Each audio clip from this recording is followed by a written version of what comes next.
ndërsa fishekzjarët ndriçojnë qiellin dhe qytetarët përgatisin gotat për dollinë e ndërrimit të viteve, gati 10 fshatra të Bashkisë së Elbasanit do ta presin vitin e ri në errësirë, jo nga romantizmi, por nga mungesa e energjisë elektrike.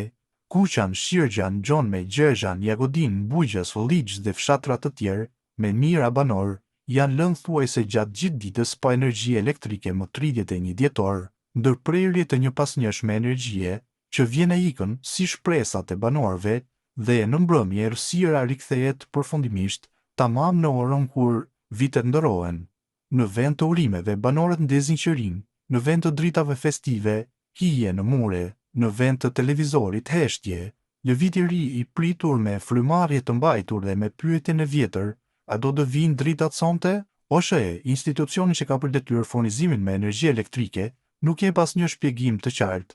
Përgjigjja e vetme është lakonike dhe pothuajse poetike në ftohtësinë e saj. Është ulur Fidri Ligjës, as afate, as qarime, as ndjes. Kjo zonë, e njohur prej vitesh për rrjetin e amortizuar dhe problemet e vazhdueshme, duket se e ka rezervuar errësirën si traditë festive.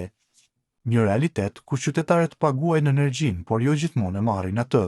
Ndërsa vitet ndërohen, në këto fshatra ndryshon vetëm kalendari, errësira mbetet dhe qëriri digjet sërish ngadalë si simboli një shprese që nuk fiket, por as nuk ndriçon sa duhet.